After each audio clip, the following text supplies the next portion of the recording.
Quando se refere à liderança criminosa, não há isolamento perfeito se houver algum ambiente que não seja monitorado. À exceção da cela, para a intimidade e a privacidade do indivíduo, mas os corredores e todos os demais ambientes, sim. A última questão. Relator, eu posso só complementar, porque claro, tem a ver por com isso, por gentileza? Eu tinha até notado essa pergunta aqui sobre o monitoramento das conversas no parlatório, senador Girão. Eu acho assim, né, a gente sonha tanto com um Estado em que toda a legislação, em que todos os procedimentos têm uma norma de padronização e que seja cumprido de forma igualitária, que me causa espanto. Por exemplo, nós temos uma decisão recente, do dia 9 de março, secretário André, do ministro André Mendonça, proibindo a gravação de conversas do Vorcaro com os advogados. Olha, isso é uma decisão muito delicada. E eu não estou falando isso porque foi do ministro A, B ou C. Eu estou falando o seguinte, isso abre um precedente. Por que abre um precedente? Aí está aqui agora, matéria. Marcola e PCC pedem ao Supremo o mesmo tratamento dado ao Vorcaro. Não é razoável que você admita que dentro dessa forma, desse sistema de monitoramento no parlatório, você tem uma decisão impedindo o monitoramento dessas conversas entre o Vorcaro e os advogados. Porque abriu esse precedente de PCC, Marcola e todos os outros terem e buscarem o mesmo tratamento. Então, eu acho assim, eu sempre me perdoo aqui, mas eu acho que a gente passou da hora do Brasil fazer uma faxina moral. Então, fazer uma faxina moral nas instituições como um todo. Não é razoável. E eu quero aqui aproveitar a paciência do relator, a quem eu admiro. Eu vejo assim, eu fui professor de processo penal, com todo respeito. Aí eu explicava para os meus alunos, olha, o inquérito policial é uma peça, enfim, explicava qual é o prazo para concluir um inquérito policial. 10 dias se tratando indiciado preso, 30 dias solto, lá no artigo 10 do Código de Processo Penal. Aí você tem lá toda a instrução, acusação, defesa, alegações finais, sentença. Se você somar todos os prazos processuais previstos no Código de Processo Penal, o problema não está em nós, legisladores, não, senador Girão. Se você somar todos os prazos, não poderia uma pessoa, entre a prisão, a autuação em flagrante e a sentença, não poderia chegar nem a 1 ano. Seria 8 meses e alguns dias, no máximo, por uma elasticidade, inclusive, do CNJ. E aí você vê aí 6, 7, 8 anos, 10 anos, para você ter o proferimento de uma sentença de primeira instância. Então, como que você fica aí se nas próprias instituições nós não temos o cumprimento da própria legislação? Porque quando se fala assim, a justiça é morosa, mas por que a justiça é morosa? Porque o legislador não legisla. Não, o legislador legisla. Se você pegar lá, eu pontuo para você, desde a prisão até o trânsito em julgado, você tem todos os prazos. O que problema, senador Girão, é que não se cumpre. Mas sabe por que não se cumpre? Porque nós temos uma casta de servidores públicos, que eu vou falar aqui com 20 mil servidores públicos, no universo de milhões, que ganham super salários penduricários e que tem 2 recessos por ano, além de férias de 60 dias, que a cada 3 dias trabalhado vende o quarto e ganha 1/3 a mais, que não incide imposto de renda. E aí você tem 0,03% de funcionários públicos, que é a casta, essa casta, que a gente tem que passar, fazer uma moral teto a teto, acaba com isso. O juiz e promotor que praticou crime, ele não tem que ser agraciado com aposentadoria compulsória. Acabou isso, tem que acabar com isso. Isso não acontece comigo, não acontece com o Alessandro, não acontece com qualquer outro servidor público. Vai lá se colocar lá como agente de trânsito. Vai lá se colocar como soldado. Enquanto o secretário André estava falando, passou um filme na minha cabeça, sabe por quê? Porque eu fui plantonista no Departamento de Polícia Judiciária, DPJ de Vila Velha, senador Alessandro. Eu era delegado plantonista de 24 horas, trabalhando 24 por 72, que o local era para 16 presos, tinha 120. 120 presos. Essa era a realidade que nós tínhamos no local. E aí você tem aí toda essa falta de saneamento, de faxina moral nas instituições, e isso tem que ser dado um basta. Mas o que a gente está fazendo aqui? Nós temos um projeto na CCJ para acabar com esses penduricalhos, mas não anda. Aí você tem aí, quando se fala assim, vamos acabar com a escala 6x1. Eu queria ver nós aqui, servidores, ganhando R$ 1.621, trabalhando 6x1. Vai fazer isso. Vai ser uma mulher trabalhando 6x1 e você não tem um local para botar o seu filho numa creche. Você não tem uma mamografia para fazer um exame de mamografia. Você está morrendo no corredor do hospital público.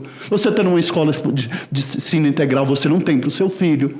E aí a gente fica aí, parece que nós vivemos como uma população de Alice no País das Maravilhas. É essa a sensação que eu tenho.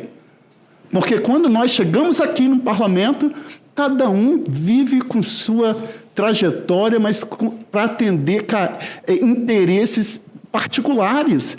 Eu vejo aqui que quando tem projeto que é para beneficiar, principalmente na questão salarial, para determinados servidores, daqueles que mais ganham, nós estendemos um tapete vermelho. Mas aí, na hora que é para atender um enfermeiro, na hora que é para atender um técnico de enfermagem, um policial civil, um policial militar, ou quem quer que seja um agente de trânsito, não, aí não pode, nós temos que ter responsabilidade fiscal. Responsabilidade fiscal com servidores públicos, 20 mil funcionários públicos ganhando R$200 mil por mês? Você acha razoável? Isso fere um princípio. Não tem nenhuma norma que se sobrepõe a um princípio ético e moral.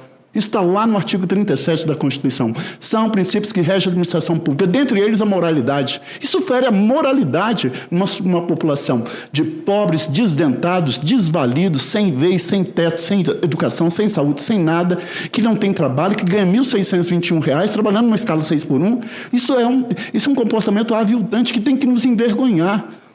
Eu não posso perder a capacidade de me indignar com relação a isso, porque uma coisa está interligada na outra. Não tem como. Como que ele vai ter lá se ele não tem orçamento para implementar políticas para dar efetividade?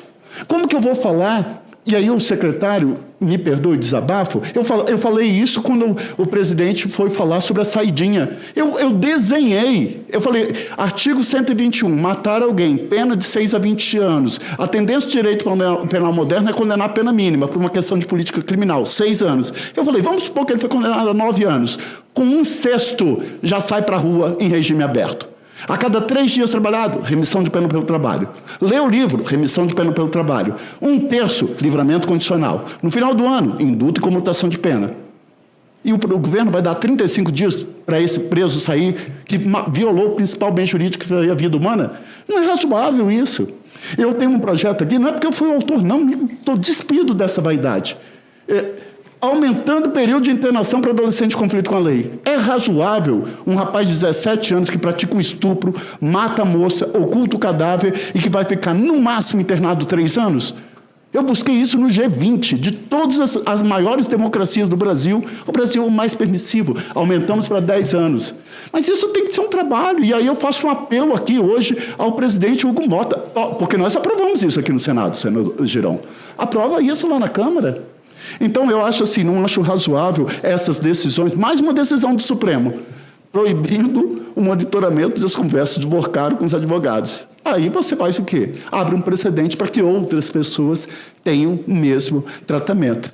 Nós temos que ter uma isonomia no tratamento. Então, olha o precedente pernicioso que se abriu. Nós temos que ter responsabilidade com relação àquilo que é uma determinação constitucional. Não sou eu que estou dizendo, está desde o dia 5 de outubro de 88, no artigo 144, segurança pública é direito de todos, mas é dever do Estado. E o PL antifacção, com todas as alterações que houve, pelo menos permite agora que seja feito esse monitoramento, inclusive dos atendimentos feitos por advogados. E aí eu queria só pontuar, para finalizar minha intervenção, que existe um questionamento, uma ADIM ajuizada no Supremo Tribunal Federal pelo Conselho Federal da OAB, questionando o monitoramento feito no sistema federal, que eu acho que deve ser objeto de preocupação também dessa comissão, se é que me permitem fazer esse tipo de sugestão. Todas as decisões do Supremo hoje são objeto de preocupação dessa. Registrar publicamente que entendo a decisão de Vossa Excelência como um desserviço para o Brasil. Antes de tudo, cumprimentar a senadora Tereza mais uma vez pela iniciativa proativa de enfrentar problemas da vida real dos brasileiros. Importante essa reunião que Vossa Excelência já marcou para amanhã, 14 horas. E usar esse espaço, presidente, para dar ciência ao plenário e ao Brasil da reunião que tivemos há poucas horas na residência oficial para tratar do pedido de prorrogação de prazo da Comissão Parlamentar de Inquérito do Crime Organizado. A decisão de Vossa Excelência foi pela não prorrogação. Vossa Excelência depois verbaliza os motivos pelos quais o senhor tomou essa decisão. Mas é meu dever registrar publicamente que entendo a decisão de Vossa Excelência como um desserviço para o Brasil. Nós temos nessa Comissão Parlamentar de Inquérito fatos de alta gravidade. Nós temos, ao mesmo tempo, a criminalidade violenta ocupando o território brasileiro, cada vez mais expulsando, dominando, constrangendo brasileiros e brasileiras. E temos aqui, nos escritórios, gabinetes de Brasília, na Faria Lima, em todos os centros onde se tem recurso e poder, a infiltração pela corrupção. E a CPI teve, por dever de obrigação, pelo plano de trabalho, pelo escopo, de enfrentar também esses temas. E, particularmente, 2 casos chamam muita atenção e foram objeto de apuração, até onde a CPI conseguiu avançar, que dizem respeito ao Estado do Rio de Janeiro, o Estado da Federação, onde essa infiltração criminosa se dá de forma mais trágica e violenta. O Estado do Rio de Janeiro hoje, presidente e colegas, tem o presidente da Assembleia Legislativa afastado e preso, denominado pelo Ministério Público Federal e pela Polícia Federal como líder do braço político do Comando Vermelho. O Estado do Rio de Janeiro teve seu ex-governador cassado, o governador Cláudio Castro, que será ouvido na CPI no seu último dia, dia 14, ou pelo menos ele confirma que estará presente dia 14. O Estado está governado interinamente pelo presidente do Tribunal de Justiça e amanhã o STF vai decidir como se dará o processo eleitoral naquele Estado. E o segundo caso grave que enfrentamos, porque ocorreu, despontou ao longo da CPI, é o caso do Banco Master. O caso do Banco Master representa, presidente Davi Alcolumbre, seguramente o maior escândalo financeiro da história desse país e seguramente o caso mais didático de infiltração pela corrupção nos poderes da República. Não há outra forma de expressar isso. E o pouco que conseguimos avançar já representa muito quando você olha no cenário histórico do Brasil. Esse país, esse Senado, esse plenário, o tapete azul, em mais de 200 anos, nunca apreciou a conduta de ministros da Suprema Corte. E já passou do tempo de fazer essa apreciação. Porque a toga preta não transforma ninguém em super-herói, nem exime qualquer um de responsabilidades. E o que a CPI já demonstrou claramente? Os dados formais, oficiais. A existência de vínculos, de relacionamentos de ministros com esse grupo criminoso. Porque o Banco Master não era um banco, era uma organização criminosa. Era um grupo que misturava lavagem de dinheiro, estelionato, corrupção, golpes financeiros, fraudes diversas, comandados ali pelo presidente do banco, o Vorcaro, mas que atenderam e prestaram serviço a muita gente importante desse país nos 3 poderes. A CPI mostrou contratos, pagamentos, vinculações, decisões tomadas por ministros totalmente fora daquilo que a lei, que a jurisprudência do Supremo Tribunal Federal reza. E vou dar exemplos, porque nesses 7 anos que nós convivemos aqui, presidente Davi Alcolumbre, uma característica que o senhor sabe que eu tenho é de sempre dar nome aos bois. Eu não gosto do que se faz escondido em gabinete fechado. Minha vida é aberta, meu trabalho é aberto. As decisões que foram tomadas pelo ministro Toffoli, por exemplo, o mesmo Dias Toffoli, que através de um fundo familiar recebe recursos vinculados ao Banco Master, são absolutamente legais. Isso foi reconhecido pelo próprio Supremo, de uma forma atípica. O ministro Toffoli não se declarou impedido nem suspeito, que era obrigação dele. Mas a Corte, de forma colegiada, numa sessão administrativa, aceitou a devolução da relatoria. Tudo isso não tem previsão legal. Tudo isso não tem antecedente na jurisprudência pátria. Foi feito aqui, do outro lado da praça. O ministro Alexandre de Moraes mudou o entendimento consolidado do próprio ministro Alexandre de Moraes no tocante a relatórios de inteligência financeira. Ele faz isso quando? Ele faz quando esses relatórios mostram a vinculação que existe entre o escritório de advocacia da família do ministro Alexandre e esse grupo criminoso, que é o Banco Master, com pagamentos que superam, pagamentos concretizados, que superam a casa de 80 milhões de reais. E veja como é difícil esse trabalho, presidente Davi Alcolumbre. Mesmo com a quebra de sigilo aprovada pela Comissão Parlamentar de Inquérito e não suspensa pela Justiça, a Receita Federal do Brasil mandou os dados incompletos. Foi preciso solicitar a reiteração, a complementação para que chegasse, chegou ontem, o dado bancário que comprova o recebimento e a dedução de impostos pelo escritório da doutora Viviane Barsi. Só em um ano, 40 milhões de reais recebidos. Contra a prestação de serviço, a própria doutora Viviane já publicizou. Nada que justifique esse valor. Esse é o tamanho do problema que está no colo de nós senadores, no nosso colo, que chama a atenção dos brasileiros tanto quanto o impacto dos combustíveis. Porque este é um problema, senador Davi, que afeta o alicerce da democracia, que é a credibilidade das instituições. Se o cidadão não acredita, se o eleitor não acredita, que democracia é essa?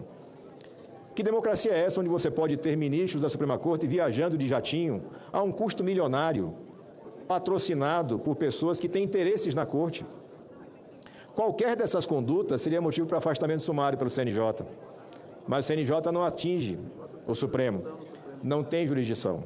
O Supremo não tem corregedoria, o Supremo não tem ouvidoria.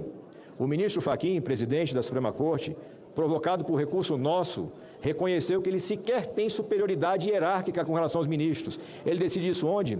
No recurso contra o sequestro de relatoria que o ministro Gilmar Mendes realizou. E a expressão é essa, sequestro de relatoria. O ministro Gilmar simulou uma prevenção para poder despachar e suspender a quebra de sigilo do fundo familiar da família Toffoli.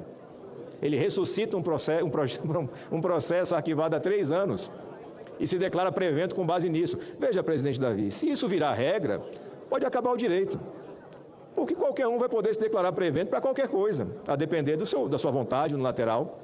Ou ressuscitar o processo ABC, que está arquivado há 10 anos, sou prevento e decido. Como o meu presidente não tem superioridade sobre mim, ele não pode nem revisar minha liminar. Qual o recurso que cabe? O agravo. Tem um excelente jurista ao seu lado. Esse agravo para tramitar depende do despacho do próprio relator, ministro Gilmar. Ele vai despachar isso quando, ministro Davi? Presidente Davi? Nunca. Ou depois que acabar o prazo da CPI, o que equivale a nunca. Então, este é o tamanho do problema e esta é a razão pela qual se solicitou um prazo de mais 60 dias para a continuidade dos trabalhos, para concluir o retrato da criminalidade violenta no Brasil, o retrato das falhas e dos sucessos do Estado brasileiro no combate à criminalidade, porque não tem só desastre, não. Nós temos estados no Brasil que fazem o dever de casa. A gente recebeu o ex-senador, hoje governador Jorginho Melo, mostrando o trabalho de Santa Catarina, é um orgulho para o Brasil. Trabalho bem feito, sólido, de qualidade. Recebemos hoje o secretário nacional de Políticas Penitenciárias, e ele foi secretário de Segurança no passado do Espírito Santo. O Espírito Santo já foi o 2º estado mais violento do Brasil, um estado plenamente dominado pelo crime organizado. Foi resgatado. Mas não há resgate possível se você não tem liderança honesta no comando do processo. E nós temos essa responsabilidade. E eu tenho, de novo, é a forma de trabalho. Sempre vai ser sóbrio, sempre vai ser respeitoso, mas sempre vai ser muito claro e muito objetivo. Esse desserviço que Vossa Excelência presta à nação contamina o plenário todo. Nós teremos aqui 54 senadores e senadoras que ou vão para casa ou vão buscar a reeleição. Cada um deles terá que explicar para a sua base por que não teve capacidade de fazer uma apuração, um trabalho que a Constituição nos atribuiu. Nós não tivemos essa capacidade. Nós, senadores e senadoras da República do Brasil, não tivemos essa capacidade. Vamos levar isso, vamos registrar isso na nossa biografia. Mas, ao mesmo tempo, porque no dizer de um pernambucano valoroso, Ariano Suassuna, eu não sou nem otimista nem pessimista, eu sou um realista esperançoso. Eu sei o quanto é difícil enfrentar gente poderosa e rica no Brasil, sei na pele, mas desistir não está no cardápio. Nós já temos judicializado o pedido da CPI específica do Banco Master, com 53 assinaturas, e está pendente de despacho do ministro Cássio. Há 2 semanas, o ministro Cássio não despachou, o ministro Cássio não recebe os senadores para audiência. O que diz o Supremo há mais de 20 anos com relação a processos iguais a esses que está ali na mesa do ministro Cássio? É um direito constitucional da minoria, não depende da vontade do presidente. Semana passada, quando se rejeitou a prorrogação da CPMI do INSS, esse entendimento foi reiterado. Instalar a CPI é direito da minoria, prorrogar não, prorrogar seria uma decisão política do presidente da Casa. E por isso, não pretendo judicializar a decisão de Vossa Excelência. A gente vai jogar pela regra, mesmo quando se tem do outro lado da praça a gente rasgando as regras. Já está lá esse projeto, esse processo, esse pedido de instalação da CPI específica do Banco Master e irá para lá brevemente, nas próximas semanas, assim que se complete um prazo razoável de inércia de Vossa Excelência, o pedido de instalação da CPI específica para apurar o envolvimento de ministros da Suprema Corte com a organização criminosa materializada pelo Banco Master. E assim seguimos, presidente, tentando trazer para o brasileiro uma esperança de que isso aqui vai ser uma república algum dia. Pela ordem, concedo a palavra ao líder, senador Cid Gomes.